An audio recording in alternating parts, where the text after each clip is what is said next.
নমস্কার বন্ধুরা, চিরসখার আজকের এপিসোডে কি হলো আসো দেখে নিই। তবে সবার আগে চ্যানেলটাকে সাবস্ক্রাইব করে দিয়ে যেও আর নিচে দেওয়া বেল আইকনটাকে ক্লিক করো যাতে তোমাদের কাছে রেগুলারের আপডেটস চলে যায়। কমলিনী নতুনকে জিজ্ঞেস করে যে পার্বতী যখন আসতেই পারবে না তাহলে আমাদের সবাইকে তুমি ডেকেছো কেন, আর রেজিস্ট্রি হয়ে গেছে এই কথার মানে কি? নতুন বলে তুমি এসছো, তোমাকে সঙ্গে নিয়ে আমি এই কথাটা বলবো। কমলিনী বলে যে না, সঙ্গে যাওয়ার তো কিছু নেই, আমি এখান থেকেই কথাটা শুনবো। নতুন বলে সবসময় জিদ করলে হয় না, মাঝে মাঝে অন্যের কথাও কিন্তু শুনতে হয়। কাজটা তোমাকে ছাড়া হবে না, তুমি আমার সাথে এসো, আমি বলছি যেটা শোনো। প্রাঞ্জল বলে যে তুমি যাও, ও যখন ডাকছে কিছু একটা বলবে বলেই ডাকছে, আর আমরা তো শুনবই। কমলিনী বলে তুমি কি বলবে আমি কিছুই বুঝতে পারছি না। নতুন বলে আমি একটা গল্প বলবো। কমলিনী বলে কি গল্প, এর মধ্যে কোনো রহস্য আছে, ব্যাপারটা কি? নতুন বলে হ্যাঁ আছে তো, সেটা এক্ষুনি সলভ হয়ে যাবে। এই গল্পটা একমাত্র কাকামণি জানে, সে ছাড়া সবাইকে আজকে নতুন করে জানতে হবে। কুর্চি জিজ্ঞেস করে কি জানার কথা বলছো? নতুন বলে এক্ষুনি জানতে পারবে। এরপরে নতুন কমলিনীকে আবার ডাকে, দে ঘরের একদম মাঝখানে নিয়ে যায়। প্রসূন বলে নতুনদা আমার কিন্তু আর ধৈর্য ধরছে না। নতুন বলে এত অধৈর্য হলে হবে কি করে, আমাকে বলার সুযোগ দিতে হবে তো। কমলিনীর মা বলে এতদিন তো বলনি, নতুন করে কি আর বলবে? কমলিনীর বাবা জিজ্ঞেস করে যে পার্বতী কি বাপের বাড়ি গেছে আর তুমি সমস্তটা ঠিক করে ফেলেছো বলে ইভেন্টটাকে ক্যান্সেল করতে পারোনি, তাই এই কথাগুলো তো আমাদের বলতে পারতে। নতুন বলে কাকামণি আপনি তো দেখছি পার্বতীকে নিয়ে বড্ড বেশি মাথা ঘামাচ্ছেন, আমার গল্পটা শুনুন, আপনাদের খুব ভালো লাগবে, কারণ গল্পটা খুব ইন্টারেস্টিং। গল্পটা মন দিয়ে শুনুন, তাহলেই দেখবেন সব রহস্যের উন্মোচন হচ্ছে। গল্পটা অনেক বছর আগের। একটি ছেলে ছিল, সেই ছেলেটা একটি মেয়েকে পছন্দ করত, মনে মনে তাকে ভালোবাসতো। সে ভাবল মেয়েটিকে গিয়ে তার মনের কথা বলবে, কিন্তু কপালের দোষ, সেই ছেলেটির এক প্রাণের বন্ধু ছিল। সেই প্রাণের বন্ধু ছেলেটিকে গিয়ে বলল যে সেও ওই মেয়েটিকে ভালোবাসে এবং বিয়ে করতে চায়, কিন্তু কথাটা সে নিজে বলতে পারছে না, তাই এই ছেলেটি যেন তার হয়ে মেয়েটিকে গিয়ে এই কথাগুলো বলে। ছেলেটির মাথায় বাজ ভেঙে পড়ে, কিন্তু আর কোনো উপায় নেই। সে তার প্রাণের বন্ধু এবং বন্ধুর জন্যই নিজের মনের কথা চেপে রেখে সে মেয়েটির বাড়িতে গিয়ে মেয়েটির বাবা মায়ের কাছে ছেলেটির ভালোবাসার কথা বলল। কিন্তু মেয়েটাও বোধহয় যে ছেলেটি প্রস্তাব এনেছে সেই ছেলেটিকে মনে মনে পছন্দ করত, কিন্তু তার আর এরপর কোনো উপায় থাকলো না, তাকে ছেলেটির বন্ধুর সাথেই বিয়ে করতে হয়। বিয়েটা যে খুব সুখের হলো তাই নয়, কিন্তু তার মধ্যেও এই দম্পতির দুই ছেলে এবং এক মেয়ে হয়। সবার কাছে এবার পরিষ্কার কাকে নিয়ে কথাটা হচ্ছে। বর্ষা বুবলাইকে বলে যে আমার মনে হচ্ছে তোমাদের কথাই বলছে। বুবলাই বলে যে আমার মনে হচ্ছে সেখান থেকে পুরো বিষয়টা টার্ন করে কিছু একটা ডিসক্লোজ করার কথা ভাবছে। এতদিন আমরা যেটা ভাবতাম সেটা যে ভুল, সেটাই হয়তো বোঝানোর চেষ্টা করছে। বর্ষা বলে যে জানি না, যেটা দেখছি বা যেটা তুমি বলছো সেটা কিন্তু আমার মনে হচ্ছে না। বুবলাই বলে তুমি একটু বেশিই দেখো সব কিছুর, তুমি নানা নানা অ্যাঙ্গেল দেখাতো, চুপ করো আর দেখো। কুর্চি মিঠিকে বলে যে কি বলতে চাইছে বলতো নতুনদা। মিঠি কুর্চিকে জানায় যে সে জানে না, কিন্তু যাই বলতে চাক তাতে আমার কোনো ইন্টারেস্ট নেই। কুর্চি বলে ইন্টারেস্ট নেই বললে তো হবে না, শুনতে হবে, কি বলে সবটা শুনতে হবে। নতুন এই বলে শেষ করেছিল যে মেয়েটির 3 সন্তান হয়। নতুন বলে এরপর এইভাবেই চলছিল এবং এর কিছুদিনের মধ্যেই ছেলেটি হায়ার স্টাডিজের জন্য বিদেশে চলে যায়, কিছুটা পড়াশোনার জন্য আর কিছুটা মেয়েটিকে ভুলে থাকার জন্য। এই মেয়েটির বর একটি সরকারি চাকরি করত, সেখানে মাঝে মাঝে রেড করতে যেতে হতো। একদিন খবর এলো রেড করতে গিয়ে তার স্বামী নিখোঁজ হয়ে গেছে, আর এর কিছুদিন বাদে এর থেকেও বড় দুঃসংবাদ আসে। কমলিনী নতুনকে থামিয়ে বলে তুমি আমার জীবনের গল্প হঠাৎ করে এখানে বলতে চাইছো কেন? প্রাঞ্জল কমলিনীকে থামিয়ে বলে যে দরকার আছে। কমলিনী বলে কি দরকার? না, আমার জানার আছে। প্রাঞ্জল বলে আজকের এই দিনটাকে পরিষ্কার করে বলার জন্য এই কথাগুলোর প্রয়োজন আছে। লক্ষ্মী বলে, আমার ছেলে খারাপ এই কথাই বলবে, এছাড়া আর কি বলবে? সেসব কথা তোর বিয়ের দিন বলে কি লাভ? নতুন নতুন বলে, লাভ তো আছে। তোমরা আমার বউকে খুঁজছো, কিন্তু তাকে খুঁজে পেতে গেলে এই গল্পটা শুনতেই হবে। নতুন বলে, যাই হোক। এরপরে সেই মেয়েটি 3 ছেলে মেয়েকে নিয়ে, শাশুড়িকে নিয়ে একেবারে অথৈ জলে পড়ল। আর বৈধব্যের জীবন আরম্ভ হলো। নানান রকম নিয়ম কানুনে তার জীবন চলল। কিন্তু ভাগ্যের ফের আবার। এই ছেলেটি তখন কোনো কাজে বিদেশ থেকে দেশে ফিরেছে। বন্ধুর বাড়িতে খোঁজ করতে আসে এবং এরকম পরিস্থিতি দেখে সে সেই সংসারের হাল ধরে।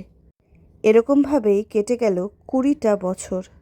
এই 20টা বছর ধরে সেই ছেলেটি নিঃস্বার্থভাবে এই পরিবারটিকে ভালোবাসলো। যখন নতুন কথাগুলো বলছে, তখন আমরা যে 20 বছর আগে চিরসখার গল্পগুলো দেখেছি, এগুলো কিন্তু ফ্ল্যাশব্যাকে ভাসছে এবং সেগুলো মনে পড়ছে কমলিনী এবং লক্ষ্মীর। সেই মেয়েটির সঙ্গে তার সখ্যতা তৈরি হয়, চিরসখ্যতা। আর মেয়েটিও জান প্রাণ দিয়ে ছেলেটির দেখাশোনা করতে লাগলো, তার ভালো মন্দ সবটার দায়িত্ব নিল। আর মেয়েটি এটাও জানে যে সেই ছেলেটি কিন্তু আর কিছু করুক না করুক, সদা সর্বদা তার সুখে দুঃখে সব কিছুতে সবসময় তার পাশে আছে, সেটাও নিঃস্বার্থভাবে।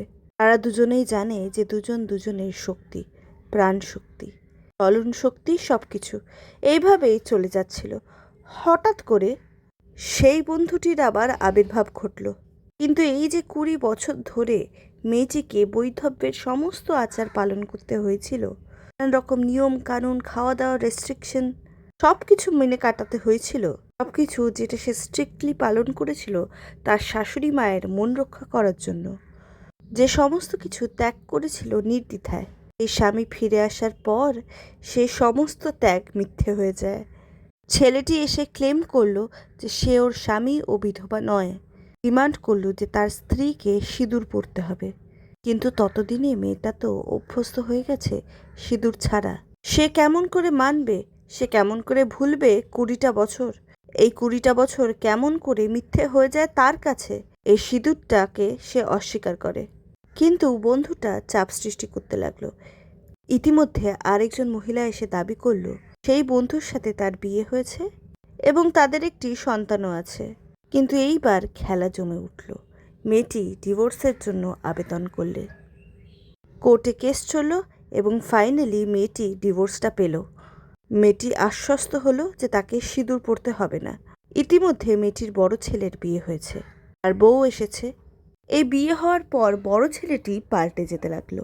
মেয়েটির সঙ্গে এই ছেলেটির সম্পর্ক, সখ্যতাটা মেনে নিতে পারল না সহজভাবে। নানানভাবে আক্রমণ করছে, অপমান করছে। তাই তাদের বাবা যখন ফিরে এলো, সেই মানুষটিকে পূর্ণ সমর্থন জোগালো। কিন্তু এই ভদ্রলোকের পরিচয় কি? জানা গেল সে নাকি একজন দুরন্ত অপরাধী এবং ইতিমধ্যে সে তার মায়ের সমস্ত টাকা পয়সা নিয়ে সবটা নিয়ে পালিয়ে গেল এবং তারপর পুলিশের হাতে ধরা পড়ল। কিন্তু তবুও বড় ছেলে এবং বড় বৌমার কটূক্তি গেল না। এই ছেলেটির সাথে মেয়েটির যে সম্পর্ক, যে বন্ধুত্ব, সেটা কিছুতেই ওরা মেনে নিতে পারল না। কটূক্তি চলতে থাকে এবং ছেলেটির যাতে আর দুঃখ কষ্ট না হয় সেই কারণে মেয়েটি ছেলেটিকে তার থেকে দূরে সরিয়ে দেয়। ছেলেটিও ধীরে ধীরে দূরে সরে গেল, কিন্তু সবকিছু জেনেও পারল না। কি করে পারবে? তার যে সে ছিল প্রথম ভালোবাসা, আর 20টা বছর, সেটাও বা সে ভুলে যায় কি করে? সে মন থেকে আরও ভালোবেসে ফেলল মেয়েটিকে। ইতিমধ্যেই জানা গেল যে মেয়েটি খুবই অসুস্থ এবং তখন ছেলেটি ঠিক করলো যে মেয়েটিকে সে বিয়ে করবে। এরপর সে মেয়েটির অজান্তেই একটা ফর্মে সই করালো। মেয়েটি চোখ বন্ধ করে ফর্মে সই করে দিল, কারণ মেয়েটি ছেলেটিকে অন্ধের মতো বিশ্বাস করত। গোটা পৃথিবীতে এই ছেলেটিকে সে অন্ধের মতো বিশ্বাস করত, তাই চোখ বন্ধ করে সে এই ফর্মে সই করে দিল। জানতেও চাইল না যে সে কিসে সই করছে। এই প্রথম ছেলেটি একটা অপরাধ করলো মেয়েটিকে না জানিয়ে, কিন্তু সে জানতো সে অপরাধ করেনি, এটার প্রয়োজন ছিল। এরপর আরেকটি ঘটনা ঘটল। তাদের কাছে একটি নিমন্ত্রণ এলো। ছেলেটির দেশের বাড়িতে তাদের কুলপুরোহিতের মেয়ের বিয়ে। সে নিমন্ত্রণ রক্ষা করতে সে গেল এবং সেখানে গিয়ে ঘটনাক্রমে সে ফেঁসে গেল অথবা তাকে ফাঁসিয়ে দেওয়া হলো। কুলপুরোহিতের মেয়ে বিয়ের মণ্ডপে গিয়ে লগ্নভ্রষ্টা হয়ে পড়ছিল। তখন এই ছেলেটির ওপরে চাপ আসতে শুরু করলো যে এই মেয়েটিকে ছেলেটিকেই উদ্ধার করতে হবে। ছেলেটি প্রতিবাদ করছিল, কেউ শুনল না। এমনকি মেয়েটিও জোর গলায় বলল যে কুলপুরোহিতের মেয়েকে ছেলেটিকেই রক্ষা করতে হবে। ছেলেটি কিন্তু বিয়েটা করতে চায়নি, কিন্তু যার বিয়ের অনুষ্ঠানে যাওয়া হয়েছিল সেই মেয়েটি জোর করে নিজের মাথায় সিঁদুর পরে সবাইকে বলে দিল যে ছেলেটি তাকে সিঁদুর পরিয়েছে। ছেলেটি প্রতিবাদ করল, বিয়েটাকে অস্বীকার করল, কিন্তু কেউ তার কথা শুনল না। সবাই বলতে লাগলো যে ছেলেটির সঙ্গে মেয়েটির বিয়ে হয়ে গেছে, এর কোনো নড়চড় হবে না। কিন্তু ছেলেটি তার কথায়, তার প্রতিজ্ঞায় অনড় ছিল। সেই বিপদ থেকে কিভাবে বাঁচবে সেটাই ভাবতে লাগলো। অনেক ভেবে চিনতে সে আরও একটি ফর্মে সই করালো। সেই ফর্মে সই করলো পার্বতী, বর্ষা এবং কমলিনী নিজে। তারা কেউ দেখলো না যে তারা কোন ফর্মে সই করছে। নিজেদের অজান্তেই কমলিনী সই করলো রেজিস্ট্রি পেপারে, আর সেই রেজিস্ট্রির সাক্ষী হয়ে রইল বর্ষা, পার্বতী এবং আমাদের কাকাবাবু। কিন্তু পার্বতী দেখেছিল সে কিসে সই করছে। পার্বতী অত্যন্ত বুদ্ধিমতী ছিল। সে যে বুঝতে পেরেছিল সে কোথায় সই করছে, সে সেটা বুঝতে পেরেছে, অন্য কাউকে বুঝতে দেয়নি। সে সবটা জেনে শুনে সই করেছিল, কারণ সেও কিছুর একটার অপেক্ষায় ছিল। সে শুধুমাত্র এখানে সময়টা কাটিয়ে দিতে চাইছিল, তাই এই অভিনয়টা সে দিনের পর দিন করে যাচ্ছিল। তারপরে এক সময় কাউকে কিছু না বলে সে নিরুদ্দেশ হয়ে গেল। তাকে খুঁজে পাওয়া যাচ্ছে না, কিন্তু পার্বতী আমাকে জানিয়ে গিয়েছিল। সে কোথায় যাচ্ছে, কেন যাচ্ছে, সবটাই জানিয়ে গিয়েছিল। সেটা আমি কাউকে জানাতে পারবো না, কারণ আমি তার কাছে প্রতিশ্রুতিবদ্ধ। সে যদি কোনোদিন আবার ফিরে আসে, সে নিজের মুখেই বলবে সে কিসের জন্য এই সমস্ত খেলাটা খেলেছিল, নিজেই বলবে। পার্বতীর একটা গোপন জীবন আছে, সে ফিরে আসুক, তারপর এই কথা সবাই জানতে পারবে। কমলিনী বলে, আমি বুঝতে পারছি না এখানে কি হচ্ছে। নতুন বলে, যা হওয়া উচিত সেটাই হচ্ছে। একটা ফর্মে সই করা হয়েছিল, যেদিন শুধুমাত্র স্বতন্ত্র ছিল এবং কমলিনী ছিল। ফ্ল্যাশব্যাকে ভেসে আসে কমলিনীর বাড়িতে গিয়ে নতুন যেই সাইন করিয়েছিল সেই ছবিটা। প্রথম দিনে যেটা সই করা হয় সেটা ছিল একটি অ্যাপ্লিকেশন, এবং দ্বিতীয় দিনে যেই ফর্মে সই হয় সেখানে সই করেছিল কমলিনী, বর্ষা, পার্বতী এবং কাকাবাবু। ফ্ল্যাশব্যাকে ভেসে আসে হসপিটালে সাইন করানোর সিনটা। নতুন বলে যে সেটা ছিল কমলিনী এবং স্বতন্ত্রের বিয়ের রেজিস্ট্রেশন ফর্ম। এই কথা শুনে সবাই তো থ। একমাত্র আপাতত মিঠি আর কুর্চির মুখে হাসি, আবিলের মুখেও হালকা হাসি। নতুন জানায় সমস্তটাই প্ল্যান করেছিল আমার বন্ধু পরাগ, তার পরামর্শতেই এই সমস্তটা হয়েছে। নতুন বলে এই বিয়েটা হওয়া দরকার ছিল কমলিনীর হসপিটালে যাওয়ার আগে, তা না হলে আমি আমার স্ত্রীর প্রতি আমার কর্তব্য করতে পারতাম না। আজকে আমাদের বিয়ের সার্টিফিকেট দেওয়া হবে, আর সেই উপলক্ষেই আপনাদের সবাইকে নিমন্ত্রণ করা, যাতে আমরা এই অকেশনটা সেলিব্রেট করতে পারি। চেয়ার থেকে উঠে দাঁড়িয়ে পড়ে কমলিনীর মা এবং বাবা। মুখে হাসি আসে প্রসূনের। নতুন বলে, আজ আমি সকলকে জানাচ্ছি যে আমি আর কমলিনী স্বামী স্ত্রী। অনন্যার চোখ তো একেবারে ছানা বড়া, বর্ষার মুখ একেবারে বাংলার পাঁচ। এখনও গভীর শকে কমলিনী, পা টলে যায় তার। তাকে আগলে ধরে নতুন।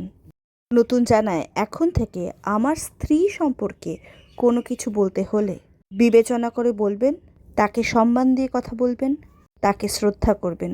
আর যাদের মনে হবে যে আমাদের এই সম্পর্কটা তারা মেনে নিতে পারছেন না, শ্রদ্ধা করতে পারছেন না, তারা দয়া করে আমার বাড়ির চৌকাঠ মারাবেন না। নতুন তো একেবারে ফাটিয়ে দিয়েছে।